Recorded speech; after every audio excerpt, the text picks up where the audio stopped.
When sleep training isn't enough, prayer can change everything.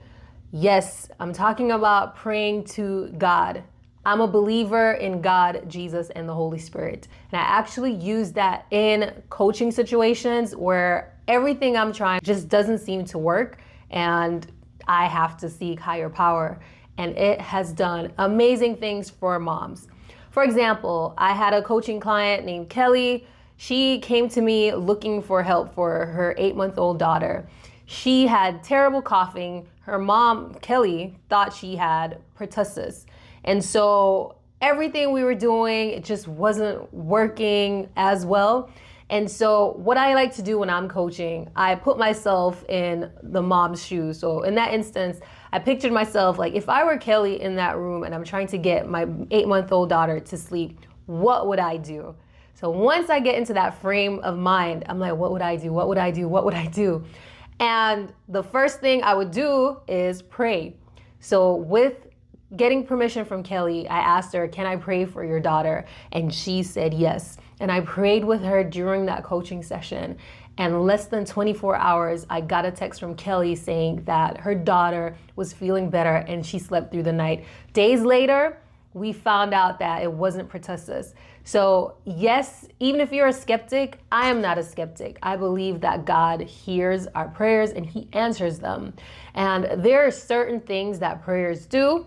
And I do encourage moms, if you are at your wit's end and you feel like you've tried everything, praying to God does help. So I'm gonna show you some examples of how prayer changed things in my life and why I believe in that. Here are some of the benefits of prayer. Prayer does something called the parasympathetic activation. Prayer triggers the nervous system to move from a stressed state to a more relaxed state. So that in itself is so good for you and your baby, especially when you're in a situation, your baby is crying, they're screaming, you keep putting them up, putting them down, they keep crying. That's one way to kind of calm things down. It reduces your rumination and anxiety. So when you pray, it just makes you feel more gratitude. It makes you feel more hopeful that yes, someone out there in the universe is listening. God is listening to you. And there's hope that they're hearing and they'll help you solve your problems. Neurochemical balance. Now this is good for moms, especially during postpartum, which postpartum doesn't just last a few months, it can last several years. Regular prayer is associated with increased dopamine and serotonin. And we love that because it stabilizes mood, and mood regulation is very key for you to calm down, especially during postpartum. And overall, prayer just activates the prefrontal cortex, which helps you regulate your emotions more. So these are just some of the benefits of praying, right? Just like how prayer activates in the spiritual, it activates on your body as well and calms you down. So any activity that calms you down, this includes anything to do with the water sounds that can definitely calm you down and relax you, scents, that are calming, anything, laughing more, going out in nature, spending time with loved ones and having a good time, anything that can relax you and relax your baby, I highly recommend it. When I coach parents, that is one of the things that I tell them. In my life, all the good things that happen to me are a result of prayers, my prayers or someone else's prayers for me. And I'm gonna tell you why and how it has helped me be a better mom. So I'm gonna share some examples with you about my story and how prayer helps. For me, just even starting a family was something I struggled with. I dated and I just didn't seem successful at dating.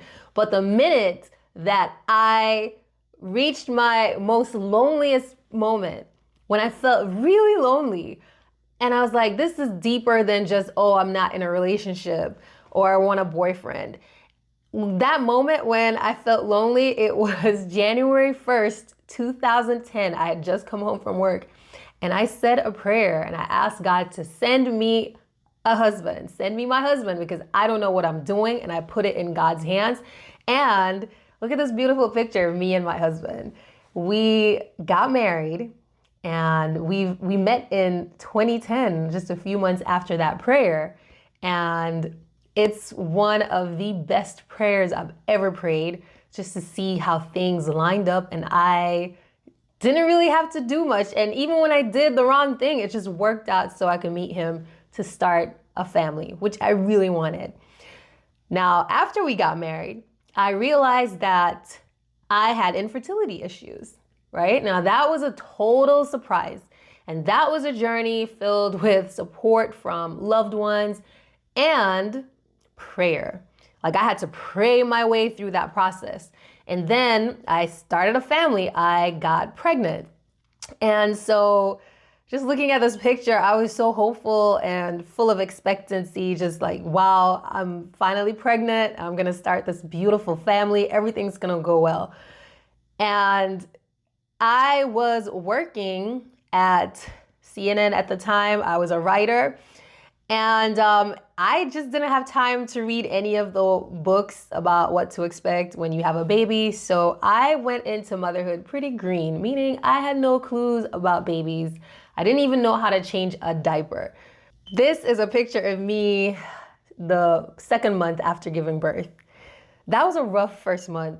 This picture, I'm smiling, but my eyes are saying a different story. My eyes are saying, I am tired. That was such a rough month, the first month of being a mom.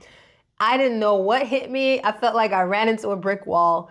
And the first 3 days when I took my first baby home, I couldn't sleep. So I struggled with insomnia. I didn't sleep not 1 hour in the first 3 days, and it was rough. I started like hallucinating. I just wanted to quit breastfeeding. That didn't work out too well. So I ended up calling the pastors who got me and my husband married. They came over to my house and they prayed over me. And I kid you not, like 2 days later, we found out that my iron was just really low and I couldn't sleep because of it. And so again, prayer showed up and God saved the day for me.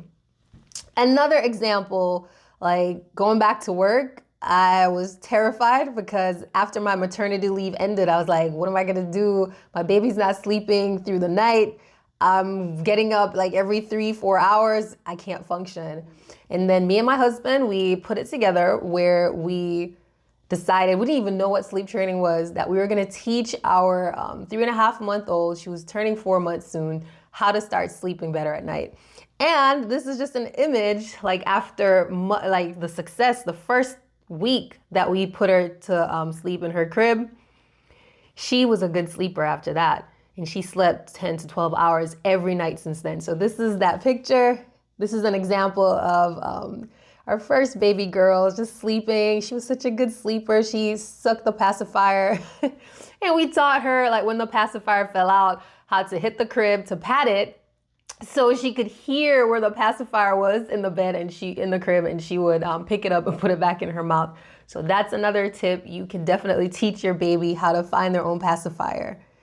Then baby number 2 came and it was beautiful. She was a great sleeper. But then after giving birth, I was really, really sick because when you just give birth, your immune system is weaker. And I didn't know that. And my eldest daughter had like a stomach bug and I didn't realize, and I cleaned up her vomit. I know this is gross. I cleaned up her vomit and somehow I got infected and I started vomiting and things were coming out like multiple ends. It was bad. I was sick and I had a newborn who was 3 days old and I had to breastfeed and go through all that. I thought I was dying. So prayer again helped. I was like, God, please save me. I need to be a mom for my 2-year-old and my newborn. Then look at this beautiful picture. This is my 3rd pregnancy. And it was during COVID. And during COVID, I gained so much weight. I gained 80 pounds. I guess I wasn't moving as much. And so I was nervous about giving birth because I was like, this baby is big.